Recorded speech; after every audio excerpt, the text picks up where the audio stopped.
इग्नू ने 12 दिसंबर 2023 को एमकॉम के MCU 01 ऑर्गेनाइजेशनल थ्योरी का एग्ज़ाम जारी किया है। उस दिन आपका ऑर्गेनाइजेशनल थ्योरी का एग्ज़ाम है। सो जो बच्चे जून सेशन में एनरोल किए थे वो बच्चे पहले इस पेपर को देंगे। इसका उनका ये पहला पेपर होगा MCU 01। सो उन बच्चों के लिए मन में बहुत सारे क्वेरीज आ रहे थे, मुझे बहुत सारे टेक्स्ट भी आ रहे थे कि सर दिसंबर एंड एग्ज़ाम्स के लिए हमको इम्पॉर्टेंट क्वेश्चंस दीजिए। तो आज मैं इस वीडियो में उसी सारे क्वेश्चंस को लेकर प्रेजेंट हूँ जो ऑर्गेनाइजेशनल थ्योरी के लिए इम्पॉर्टेंट है, जो टर्म एंड दिसंबर एग्ज़ाम्स के लिए इम्पॉर्टेंट है।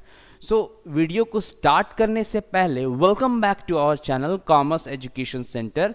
इन दिस वीडियो मैं आपको ये सारे इंपॉर्टेंट क्वेश्चंस कराऊंगा। ये सारे इंपॉर्टेंट क्वेश्चंस आपको टर्म एंड दिसंबर 2023 के लिए बहुत ही बेनिफिशियल है।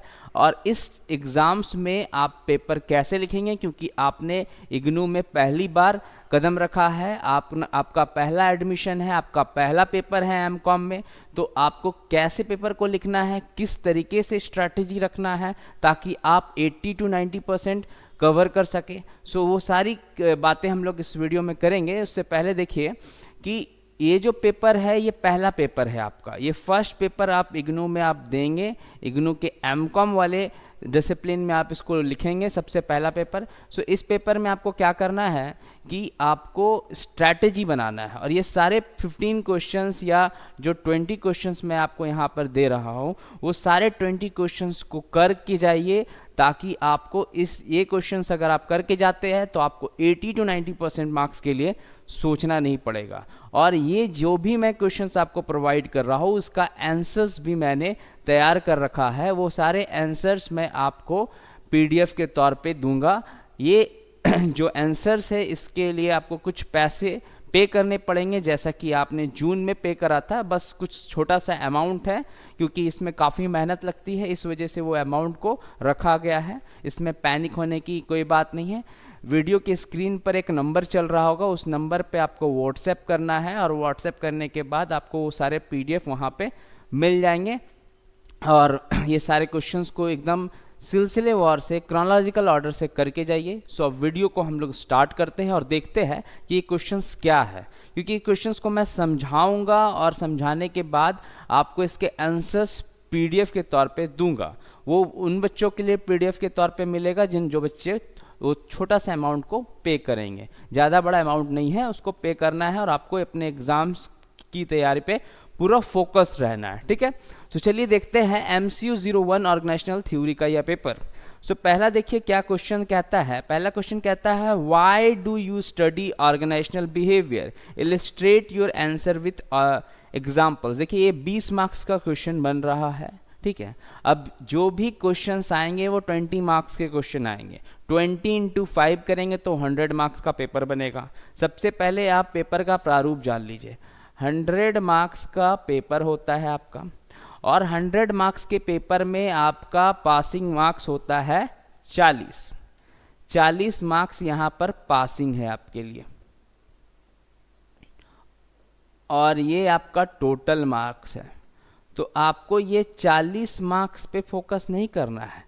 अगर आपका सोच ये 40 मार्क्स है तो आप कभी भी 80 मार्क्स की ओर नहीं बढ़ पाइएगा। इसीलिए आपको ये 40 मार्क्स को नहीं देखना, ये पासिंग परसेंटेज है, ये आपका ऑटोमेटिक कवर हो जाएगा। मैंने जो क्वेश्चंस फ्रेम किए हैं 20 क्वेश्चंस आपको दे रहा हूँ, ये 20 क्वेश्चन हर एक ब्लॉक से लिया गया है और ये गेसिंग क्वेश्चंस है। ये 110% आपको बेनिफिशियल होने वाला है। इस सारे क्वेश्चंस को एकदम ध्यान से देखिएगा। और क्वेश्चन को कैसे लिखना है मैंने कि जून वाले वीडियो में बता रखा था क्वेश्चन, क्योंकि अभी बहुत सारे बच्चे न्यू है और न्यू होने के बावजूद उनको पता नहीं है एमकॉम में पेपर कैसा लिखना है। तो मैं फिर से आपको ये रिमाइंड कर देता हूँ कि ये बीकॉम का पेपर नहीं है, अब आप मास्टर्स के पेपर लिखेंगे। तो जब आप मास्टर्स के पेपर लिखेंगे तो मास्टर्स का पेपर आपका मास्टर्स के जैसा होना चाहिए, क्योंकि आप मास्टर्स के बेसिस पे आप जाते हो स्कूल में पढ़ाने के लिए 11th और 12th को। तो जो आपका पेपर लिखने का स्टाइल होगा, लिखने का शैली होगा, वो डिफरेंट होना चाहिए। यहाँ पर हम 20 मार्क्स के क्वेश्चंस को हम देखेंगे कैसे। 20 मार्क्स के क्वेश्चंस को आपको लिखना है 5 page, minimum and maximum. Minimum की बात करें तो हम मैक्सिमम की बात करें तो हम 5 पेज लिखेंगे, और अगर मिनिमम की बात करें तो हम 4 पेज लिखेंगे ही लिखेंगे। ये मिनिमम और ये मैक्सिमम। अब ये 5 पेज और 4 पेज को कैसे लिखना है वो भी मैं बताऊंगा। तो देखिए, जो आपका पहला पेज होगा उस पहले पेज में जो भी क्वेश्चन आपसे पूछा जा रहा है, सपोज ये जो क्वेश्चन है, why do you study organisational behaviour, आप ऑर्गेनाइजेशनल बिहेवियर को क्यों पढ़ते हैं। तो सबसे पहले क्वेश्चन कह रहा है ऑर्गेनाइजेशनल बिहेवियर को आप क्यों पढ़ रहे हैं। तो यहाँ पर जो टर्म आ रहा है ऑर्गेनाइजेशनल, तो आपको सबसे पहले यहाँ लिख देना है क्वेश्चन का आंसर स्टार्ट करने से पहले, मीनिंग ऑफ ऑर्गेनाइजेशन। ऑर्गेनाइजेशन का क्या मीनिंग होता है। ऑर्गेनाइजेशन एक ग्रुप ऑफ इंस्टीट्यूशन है, उस इंस्टीट्यूशन में हम प्रोडक्टिव पर्पस के लिए कुछ ना कुछ काम करते हैं, कुछ ना कुछ इकोनॉमिक एक्टिविटी परफॉर्म करते हैं ताकि वो ऑर्गेनाइजेशन ग्रो कर सके, प्रॉफिट कमा कर सके, सरवाइव कर सके। ठीक है, ये सारी चीज़ें आपको ऑर्गेनाइजेशन के डेफिनेशन में लिखना है। फिर आपको उसके बिहेवियर का स्टडी आप क्यों कर रहे हैं, व्हाई डू यू स्टडी। तो ऑर्गेनाइजेशनल बिहेवियर का फिर आप स्टडी लिखिएगा, ऑर्गेनाइजेशनल स्टडी का बिहेवियर, ऑर्गेनाइजेशनल बिहेवियर। ठीक है, तो ऑर्गेनाइजेशनल बिहेवियर का लिख दीजिएगा। इसके बाद फिर इसमें इंपॉर्टेंस लिख दीजिएगा, इसका क्या इंपॉर्टेंस है। देखिए, इसको हम क्लीन करके फिर से बताते हैं कि आपको लिखना क्या क्या है। मीनिंग लिखिएगा, मीनिंग के बाद फिर इसका जो शॉर्ट समरी, जो शॉर्ट डेफिनेशन होगा वो लिख दीजिएगा। शॉर्ट डेफिनेशन के बाद फिर आपका इसका इंपॉर्टेंस लिखिए,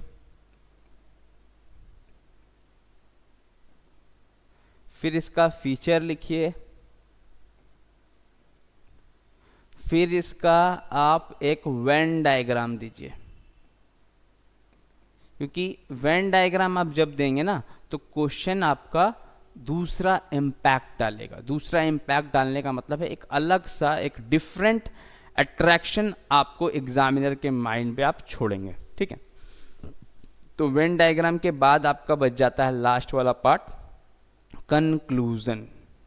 जैसा कि बैचलर में आप कंक्लूजन लिख रहे थे, उसी तरह आपको मास्टर्स में भी कंक्लूजन लिखना है, क्योंकि आपको पेपर का जो लेंथ है वो 5 पेज है, ठीक है, या 4 पेज है।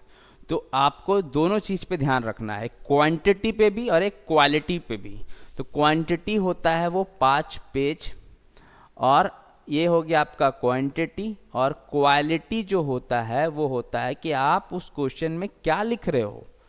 तो आप उस क्वेश्चन में ये सारी बातें लिख रहे हो, आप उसमें लिख रहे हो कि मीनिंग ऑफ ऑर्गेनाइजेशन, उसका डेफिनेशन, ऑर्गेनाइजेशनल बिहेवियर का डेफिनेशन, फिर उसके इम्पॉर्टेंस, इसका इम्पॉर्टेंस क्या हो गया, फिर इसके फीचर्स लिख रहे हो, फिर इसका एक वेन डायग्राम दे रहे हो। वेन डायग्राम बनाना बहुत ईजी है, आप उसमें ऑर्गेनाइजेशनल बिहेवियर को लिखो बीच में, फिर उसको सर्कल करो, फिर इससे रिलेटेड की पॉइंट्स लिख दो, इसके फीचर्स को ही दर्शा दो या इसके इम्पॉर्टेंस को ही दर्शा दो।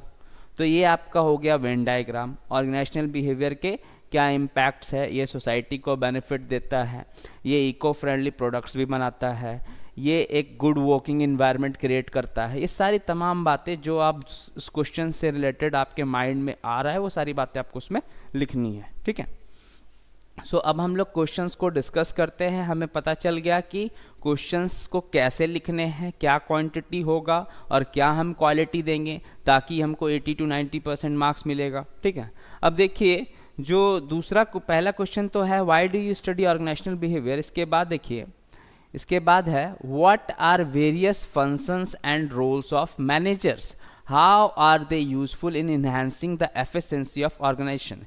देखिए यहाँ पर रोल ऑफ मैनेजर, मैनेजर की बात कही गई है यहाँ पे। तो आप याद कीजिए, जब आप कॉमर्स स्ट्रीम सेलेक्ट किए थे तो वहाँ पर आपको एक पेपर पढ़ना था क्लास 12th में, मैनेजमेंट। तो मैनेजमेंट एक ऐसा वर्ड है जिससे ऑर्गेनाइजेशनल थ्योरी काफ़ी ज़्यादा रिलेटेड है, क्योंकि मैनेजमेंट अगर नहीं होगा ऑर्गेनाइजेशन में तो ऑर्गेनाइजेशन में मैनेजर का क्या ज़रूरत है। ठीक है, तो मैनेजमेंट एक बहुत ही डायनामिक वर्ड है, मैनेजमेंट का मतलब होता है it is an art of getting thing done with the aim of effectiveness and efficiency. मतलब ये कला है, आप किसी भी काम को इफिशिएंसी और इफेक्टिवनेस के साथ अगर करते हैं तो वो मैनेजमेंट होता है। और जब जिस ऑर्गेनाइजेशन में, और मैनेजमेंट के जो वर्ड है वो यूनिवर्सल वर्ड है, वो हर एक जगह इसका रिक्वायरमेंट है, चाहे वो एक ऑर्गेनाइजेशन हो, चाहे वो एक टीम हो, चाहे वो फुटबॉल मैच हो, चाहे वो डिफरेंट रेस्टोरेंट हो, हॉस्पिटल हो, हर एक जगह मैनेजमेंट का बहुत ही बड़ा इंपॉर्टेंस है।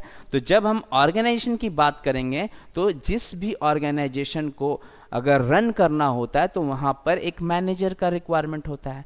तो उस मैनेजर को मैनेजमेंट का की फंक्शंस पता होना चाहिए कि मैनेजमेंट कैसे होता है। पहले प्लानिंग होता है, फिर ऑर्गेनाइजिंग होता है, फिर स्टाफिंग होता है, फिर डायरेक्टिंग होता है और फिर कंट्रोलिंग होता है। तो these are the functions and roles of managers. Managers का फंक्शंस क्या है कि वो कैटेगराइज करेगा, डिपार्टमेंटेशन करेगा, असाइन करेगा ड्यूटीज़ को, फिर इस्टेब्लिश करेगा, रिस्पॉन्सिबिलिटी रिलेशनशिप इस्टेब्लिश करेगा। ठीक है, तो how are they useful in enhancing the efficiency of organisation. देखिए एक वर्ड है इफिशिएंसी। इफिशिएंसी वर्ड वहाँ आता है जहाँ मैनेजमेंट होता है। जहाँ पे भी मैनेजमेंट होगा वहाँ दो वर्ड आएगा, इफिशिएंसी और इफेक्टिवनेस। तो यहाँ इफिशिएंसी आया। इफिशिएंसी का मतलब क्षमता, उस ऑर्गेनाइजेशन की क्षमता कैसे बढ़ाएगा। जब मैनेजर अच्छे से सिंक्रोनाइज करेगा, सिंक्रोनाइज करने के साथ साथ एक गुड कोड ऑफ कंडक्ट करेगा with resources, with things and with man, तो वो ऑर्गेनाइजेशन इफिशिएंट होगा। ठीक है, ऑर्गेनाइजेशन को इफिशिएंट बनाने के लिए इंसान का भी ज़रूरत है, थिंग्स का भी ज़रूरत है और तालमेल का भी ज़रूरत है। तो ये तालमेल अगर होगा तो इफिशिएंसी आपको ऑर्गेनाइजेशन में हो जाएगा। हालांकि मैं जो क्वेश्चंस के आंसर्स आपको दूंगा उसमें सारा चीज़ एक ब्रीफ से लिखा हुआ है। इसको आप एक बार पढ़िएगा, दो बार पढ़िएगा, फिर आप अपना आंसर खुद से बिल्डअप कीजिएगा। पेपर पेन लेके बैठिएगा, फिर उसको मेरे नोट्स को पढ़ने के बाद फिर आप जो उससे सीखे और आप अपना एनालिसिस करके फिर उस क्वेश्चन को इंटरप्रेट कीजिएगा। ठीक है, अब देखिए क्वेश्चन नंबर 3 क्या कहता है। ये जो क्वेश्चन है ये भी 20 मार्क्स का है। यहाँ जितने भी लॉन्ग आंसर्स क्वेश्चन देखोगे आप 20 मार्क्स का है। बस जहाँ देखिए फुल स्टॉप है उसका मतलब समझ जाइए कि वो 10 मार्क्स का पार्ट पूछा है, बाकी के 10 मार्क्स का पार्ट दूसरा है। ये पहला पार्ट आपको 10 मार्क्स का बताएगा, दूसरा पार्ट आपको 10 मार्क्स का बताएगा। तीसरा क्वेश्चन देखिए, what do you mean by bureaucracy. Bureaucracy से आप क्या समझते हो, ये 10 मार्क्स के लिए पूछा जा रहा है। डिस्कस इट्स कैरेक्टरिस्टिक्स, इसके कैरेक्टरिस्टिक्स को डिस्कस कीजिए। अब यहाँ पे देखिए इसके कैरेक्टरिस्टिक्स 5 मार्क्स को ले लिए और ये 5 मार्क्स को ले लिया। ठीक है, do you think that bureaucracy enhance efficiency in the organisation. अगर आपको लगता है तो इस पे आपको ये 10 मार्क्स का बन रहा है। देखिए अगर इफिशिएंसी बढ़ा सकता है ब्यूरोक्रेसी, एक गुड कोड ऑफ कंडक्ट अगर हो, एक लिबरलाइज्ड मैनर में हो, तो वो क्या एफिशिएंसी ऑर्गेनाइजेशन का बढ़ा सकता है। अगर आपको लगता है तो आप उस पर अपने आर्ग्यूमेंट्स को रखिए और आपका जो जटिल चीज़ है, जो इम्पैक्ट डाल सकता है वो चीज़, वो सारे चीज़ को आपको इस पर रखना है। तो ये था क्वेश्चन नंबर 3। क्वेश्चन नंबर 3 के बाद क्वेश्चन नंबर 4, ऑर्गेनाइजेशनल इफेक्टिवनेस।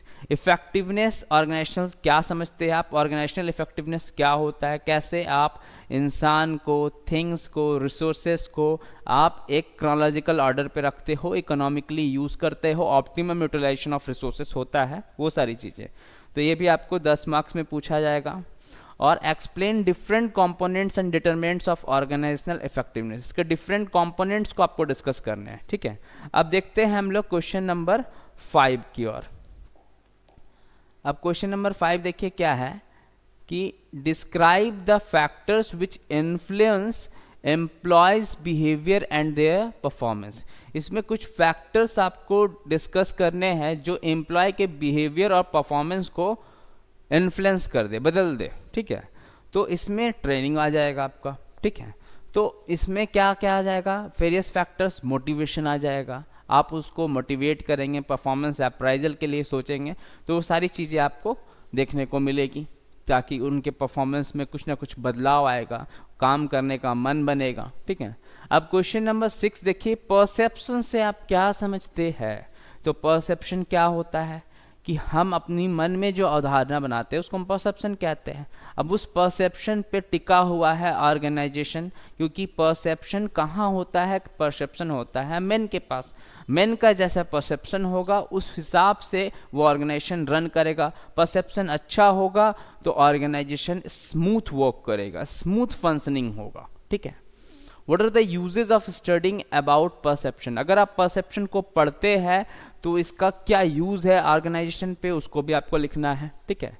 अब 7 नंबर देखिए, explain how attitude influence behaviour and how behaviour influence attitude. देखिए 2 तरीके से क्वेश्चन पूछ दिया कि एटीट्यूड कैसे बिहेवियर को इन्फ्लुएंस करता है और बिहेवियर कैसे एटीट्यूड को इन्फ्लुएंस करता है। एटीट्यूड 2 तरीके से इसमें पॉइंट ऑफ व्यू को रखा जाता है। एक गुड एटीट्यूड होता है, मतलब एक पॉजिटिव, और एक नेगेटिव एटीट्यूड। पर हम लोग पॉजिटिव एटीट्यूड को लेके चलते हैं। और बिहेवियर कहने की बात कही गई तो बिहेवियर किसी भी इंसान का जो बिहेवियर होता है वो उसके नीड्स के अकॉर्डिंग होता है, उसके कंफर्ट्स के अकॉर्डिंग होता है, ठीक है। सो कैसे चेंज होगा, ये सारे क्वेश्चंस के आंसर्स मैं दूंगा, क्योंकि क्वेश्चंस मुझे 20 क्वेश्चंस को आपको एक्सप्लेन करना है, तो ये वीडियो थोड़ा लंबा ना बने, क्योंकि काफ़ी वीडियोस को हम लोग को अपलोड करना है, क्योंकि एग्ज़ाम सबके लिए है। सेमेस्टर 1 के लिए भी है, तो सेमेस्टर 2 के लिए भी है, सेमेस्टर 3 के लिए भी है, सेमेस्टर 4 के लिए। तो देखिए, डिस्कस इंडिविजुअल मैनेजमेंट स्ट्रैटेजी। इससे पहले क्वेश्चन रह गया, personality saved by the physical structure of the body. Personality की बात कही गई है कि आपका जो पर्सनैलिटी है उससे कैसे आप personality saved by the physical structure of the body, इसको आप कैसे फिजिकल स्ट्रक्चर के साथ सेव कर सकते हो, ठीक है। उसके बारे में इसमें लिखने को कह रहा है। क्वेश्चन नंबर 9 कहता है, discuss individual management strategies of stress. जो भी स्ट्रेस लेते हैं उसको कैसे मैनेज किया जाए। स्ट्रेस तो हर एक जगह है, स्ट्रेस किसी ऑर्गेनाइजेशन में है तो किसी के घर में है, कि कोई बच्चा अगर पढ़ रहा है उसको भी स्ट्रेस है, आप लोग भी अभी स्ट्रेस पे होंगे, तो स्ट्रेस हर जगह। लेकिन इस सारे स्ट्रेस को कैसे मैनेज किया जाए, हमें कुछ इंपॉर्टेंट क्वेश्चंस मिल जाए, हम उस इंपॉर्टेंट क्वेश्चंस को अच्छे से कर ले। अगर हम मिल गया है तो उसको हम लोग बस रखे हुए नहीं है, उसको अच्छे तरीके से कर ले तो स्ट्रेस दूर हो जाएगा। उस मैनेजमेंट, उसका इंडिविजुअल मैनेजमेंट, कैसे आप स्ट्रेस को झेल रहे हो, कैसे आप स्ट्रेस को डायरेक्शन प्रोवाइड कर रहे हो, वो सारा लिखना है। उसको आप कैसे रिड्यूस कर सकते हो। क्वेश्चन नंबर 10 देखिए, कहता है critically examine the need hierarchy theory of motivation. देखिए इसमें कह रहा है, do you think that assumptions of Maslow's are hypothetical. देखिए अब्राहम मैस्लोज ने भी बहुत सारी थ्योरी दे रखी थी, जो आप क्लास 12th में भी पढ़े हो और ग्रेजुएशन में भी पढ़े हो। वो सारे थ्योरीज को आपको इस पर लिखना है।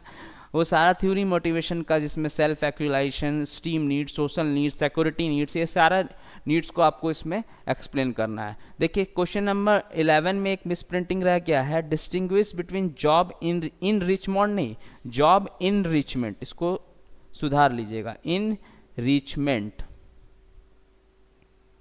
And job enlargement. Job enrichment और जॉब इनलार्जमेंट में क्या अंतर है उसको बताना। ये देखिए डिफरेंस वाला क्वेश्चन है। जब भी डिफरेंस वाला क्वेश्चन आएगा आपको लिखना कैसे है, आपको 3 कॉलम बनाना है, जिसमें से आपका 2 सब कॉलम आपका टॉपिक्स को बताएगा, जॉब इनरिचमेंट, जॉब इनलार्जमेंट, और यहाँ आपका होगा बेसिस ऑफ डिफरेंस, जिसके बेसिस पे आप इस दोनों को डिफ्रेंशिएट कर रहे हो। सपोज मीनिंग, इसका जॉब इनरिचमेंट का मीनिंग अलग होता है। एक मिनट,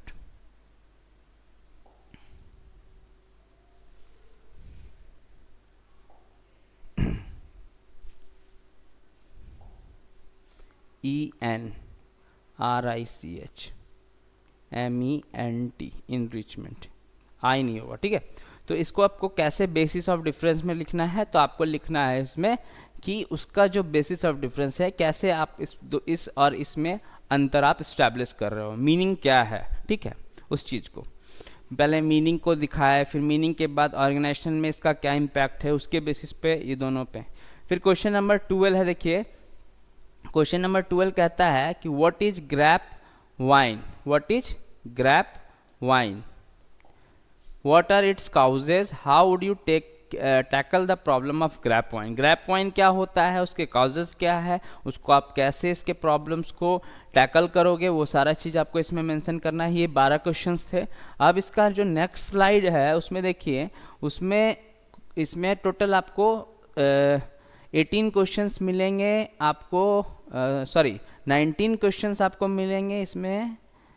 19 नहीं हो गया मेरे ख्याल से, इसमें बच गए 9 क्वेश्चंस। 9 क्वेश्चंस अभी भी लॉन्ग के हैं, और जो बाकी के जो 20 नंबर जो क्वेश्चन है उस 20 नंबर क्वेश्चंस में आपको कुछ शॉर्ट नोट्स है, जो शॉर्ट नोट्स भी पूछा जा सकता है एग्ज़ाम में, ठीक है। तो पहले आप ये देखिए क्वेश्चन नंबर 13। क्वेश्चन नंबर 13 कहता है discuss the impact of conflict in an organisation. Organisation में कॉन्फ्लिक्ट का क्या प्रभाव पड़ सकता है। एक ऑर्गेनाइजेशन अगर चल रही है तो वो स्मूथ रन तब हो रही है जब वहाँ कॉन्फ्लिक्ट नहीं है, और कॉन्फ्लिक्ट हो भी रहा है तो उसका एलिमिनेशन हो जा रहा है, वहाँ पर सिचुएशंस को टैकल कर लिया जा रहा है। अगर कॉन्फ्लिक्ट होता है तो उसका प्रभाव एक ऑर्गेनाइजेशन पे क्या पड़ता है, उसका ग्रोथ रुक जाता है, सर्वाइवल एंड हो जाता है, प्रॉफिट रुक जाता है, सस्टेन कर जाता है। Do you think that conflict reduces the efficiency and productivity in the organisation. अगर ऐसा है, एफिशिएंसी घटाता है, प्रोडक्टिविटी घटाता है, तो उसके बारे में डिस्कस करना है, कुछ नहीं है। क्वेश्चन 20 मार्क्स का ही बन रहा है। अभी जो भी मैं 19 क्वेश्चंस तक जाऊंगा वो 20 मार्क्स को ही रिप्रेजेंट करेगा, और जो मैं शॉर्ट नोट्स में आऊँगा वो 10-10 मार्क्स के लिए डिनोट किया जाएगा, या 5-5-5 या 5+5 के लिए भी पूछा जा सकता है, ठीक है। फिर है what is team building. Team को कैसे बिल्ड किया जाता है और उसके अप्रोचेस क्या है, और इस अप्रोचेस को आप कैसे प्रोसेस पे लगाओगे, वो सारा चीज़। क्वेश्चन नंबर 15 है explain the tactics people adopt to gain power in organisation. क्या टैक्टिक्स है कि आदमी जो है वो ऑर्गेनाइजेशन में पावर को गेन करने के लिए लगाता है। तो ये कॉन्स्पिरेसी वाली क्वेश्चन है, इसको थोड़ा ध्यान से लिखिएगा। How does Lewin's 3 step model. Lewin's का 3 स्टेप मॉडल क्या होता है उसको आपको एक्सप्लेन करना है। ये रिपीटेड क्वेश्चंस में से है, लेकिन इसको आप करके जाइए, मे बी ये क्वेश्चंस आपको देखने को मिल सकते हैं। क्वेश्चन नंबर 17 है suggest measure for managing cultural diversity, how multinational organisation can manage more effectively. कैसे मल्टीनेशनल ऑर्गेनाइजेशंस उसको बहुत ही अच्छे तरीके से इफेक्टिवली ले आते हैं। फिर देखिए कॉन्फ्लिक्ट उस समय क्वेश्चन में पढ़े, फिर इसके लेवल्स होते हैं उसको डिस्कस करना है, इसको इन्फ्लुएंस कैसे करेंगे उसके बारे में। अब देखिए क्वेश्चन नंबर 19 देखिए, non financial motivators play a significant role in motivation. Discuss what are the limitations of financial motivators. आपको डिस्कस करना है कि ये सारे limitations फाइनेंशियल मोटिवेटर्स के लिए कैसे है, ठीक है, और ये रोल इन मोटिवेशन कैसे है। नॉन फाइनेंशियल मोटिवेटर्स मतलब आप समझ जाइए कि यहाँ पर आपको बात कर रहा है आपके प्रमोशन से, आपको जो सेल्फ रिस्पेक्ट दिया, आपका जो सेल्फ रिस्पेक्ट बढ़ रहा है प्रमोशन होने से, पोस्ट बढ़ने से, तो वो सारा चीज़ हो सकता है। आपको अलग से ट्रीट किया जा रहा है, स्पेशल ट्रीटमेंट दिया जा रहा है, स्पेशल अटेंशन आपको दिया जा रहा है, वो फैसिलिटीज़, वो एमिनिटीज़ जो आपको मिल रहा है, वो सारा चीज़। तो अब देखिए लास्ट जो हम लोग इस MCQ 01 के लास्ट एंड में है, जिसमें है right short notes on. Short notes में जैसे डिपार्टमेंटलाइजेशन, हम कभी भी ऑर्गेनाइजेशन बनाते हैं तो उसमें ऑर्गेनाइजेशन को ऐसे ही नहीं चलने देते, उसमें हम लोग डिपार्टमेंट बनाते हैं, और डिपार्टमेंट बनाने के बाद उसमें ड्यूटीज़ को असाइन करते हैं, ठीक है। तो डिपार्टमेंटाइजेशन के बारे में लिखना है आपको। फिर आपको ऑर्गेनाइजेशन स्ट्रक्चर का डायमेंशन लिखना है, डेलीगेशन ऑफ अथॉरिटी, आप अथॉरिटी को डेलीगेट करते हो सुपीरियर से सबॉर्डिनेट की ओर। फिर रोल ऑफ रीइंफोर्समेंट, अगर आप रीइंफोर्स कर रहे हो और ज़्यादा से ज़्यादा लोग को ला रहे हो तो आप उस टीम के थ्रू कुछ ना कुछ डिफरेंट गोल अचीव करना चाहते हो। फिर है शेड्यूल ऑफ रीइंफोर्समेंट, रीइंफोर्समेंट का क्या शेड्यूल है, सोशल लोफिंग है, फिर कैरिस्मेटिक पावर है। ये सारे डिफरेंट शॉर्ट नोट्स जो प्रिसाइज तरीके से मैं इकट्ठा करके लेके आया हूँ, ये क्वेश्चंस अगर आप करके जाते हैं तो आपको 80 to 90% के लिए बिल्कुल भी नहीं सोचना पड़ेगा। ये सारे क्वेश्चंस आपको कॉन्सेप्ट भी डेवलप पैदा कर देंगे, ये पूरा ऑर्गेनाइजेशनल थ्योरी क्या है, कैसे वो लीड करता है एक ऑर्गेनाइजेशन को स्मूथ चलाने के लिए, और ये MCQ 01 का पेपर आपका बहुत ही अच्छा जाएगा। इसके लिए बेस्ट ऑफ लक।